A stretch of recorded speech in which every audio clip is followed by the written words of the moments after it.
Can you share any memorable experiences that you had as a lieutenant? Yeah, 100%. So 2021 September, I go down to Fort Sill, Oklahoma for basic officer leaders course, BOLC. Pretty nervous because FA has a pretty significant bullet class because there's just so much knowledge. Again, you have 3 different jobs to learn: platoon leader, fire direction, which is gunnery, and figuring out how the cannon and actually the mathematics behind how we get around where we want it to get. And then for fire support, right, learning enemy vehicles and learning different how to call for different missions, different munitions, and things like that, and their effects. So BOLC I was kind of nervous for. I'm not a math guy; I was a political science major. But there's a great team of instructors down there, and you have some great peers with you that if you work together, you can kind of get through. But I'd say the first memorable experience, Chris, would be I graduated in February of 2022. And if anyone's, current on their current events of the past couple of years, 30 days after is 30 days to the day. 30 days after I stood on the stage in Snow Hall in Fort Sill, Oklahoma, I was like boots on ground, so to speak, in Slovakia. I guess the lesson out of that is take BOLC seriously, because you never know where you're going to find yourself, weeks or months after you graduate. Life comes at you fast, specifically in the Army, right? It's a pretty unique world out there right now with a lot of problem sets that can change at a moment's notice. So yeah, 30 days to the day, Chris. I was graduating BOLC in Fort Sill, Oklahoma. Then I was in the seat as a company fire support officer in Slovakia, and I just thank God for NCOs. That's the lesson right there, right? Thank God for NCOs. I fell in with the team with a really great NCO that kind of just showed me the way, and we got some good training over there. Great point. Lean on your NCOs. Yeah. 100%, man. Thank you for bringing that up. Thank you for bringing that up. I mean, we can't say that enough. Yeah, my father was an NCO, so that's been ingrained in me since like age 12, before I probably even know what an NCO was. But yeah, 100%. Likewise, we have that in common. That's pretty cool. So I don't know if you could do it all over again. Would you switch branches? Would you go a different route, or you like where you're at? I love where I'm at. Field artillery is the best branch in the Army, without a doubt. And I can say that as a statement of fact, right?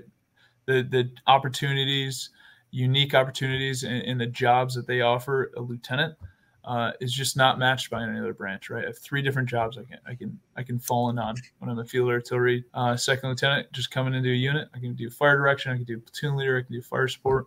Right. And you get a unique opportunity to experience other branches and live and work with them that, an infantry officer might not get. Right. So I get to play with the infantry while I'm a fire support officer. Then I come back to artillery, and I'm working with artillery men and women across the artillery battalion when I'm a platoon leader or fire direction officer. So, yeah, 200%, Chris. I'm a red leg for life. That's what they call us. And I'm very happy with my decision to be a field artilleryman. Switching gears a little bit, it's fitting to talk about personal life. How do you manage work and personal time? Yeah, it's Chris, that's an art. I don't think anyone's 100% great at it. And if there was a solution, I think everyone would have a perfect balance, right? So it's definitely an art, and it's definitely something I need to work on personally. But you just got to.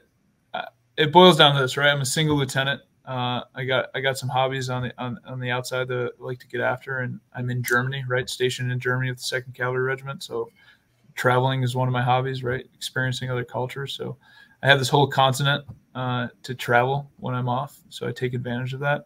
But I think the other part of the work-life balance people don't talk about a lot, right? Is you need to be passionate about your job, right? You're always going to have to work. If you want to put food on the table and make money, you're going to have to work somewhere, some way, somehow. And if you're passionate about your job, right, it's just going to make that work so much easier.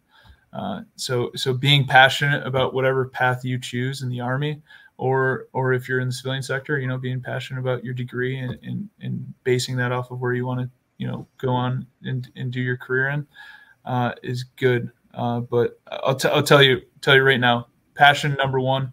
And I hope this applies to some of the cadets out there that are kind of figuring out, what they want to do.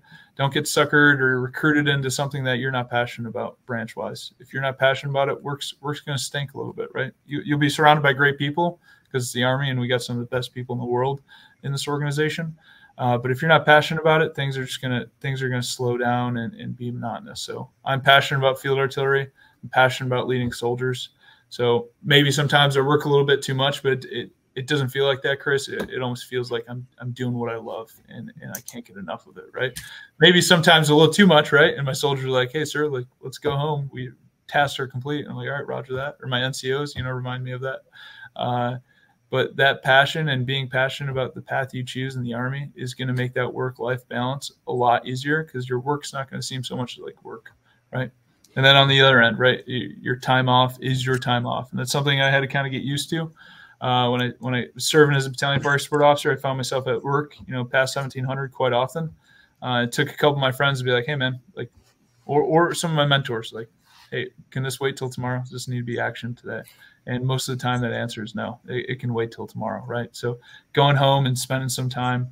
I live in a beautiful little walled-in cobblestone city, a German city, and being able to go to that place and go to my apartment and just hang out, and then on the weekends travel around. Right, I was in the UK last weekend, and then moving forward, I don't even know where I'm going next, but I know there's a plan out there somewhere, right? Or I can just hop in my car and go over to Czech Republic or down to Austria. It's a unique opportunity. So I'd say work-life balance, Chris, to boil it all down, be passionate about your job because that's going to make work a lot easier. Surround yourself with some good friends that can kind of remind you, hey, man, you might be working a little too much, or listen to your NCOs again, right? The NCOs pop back in. They'll keep you humble about, hey, sir, this doesn't need to happen. This doesn't need to happen today. Let's reaction this tomorrow and come at it with a fresh set of eyes and get it done. So definitely an art though, Chris. I'm sure you experience that a lot, right?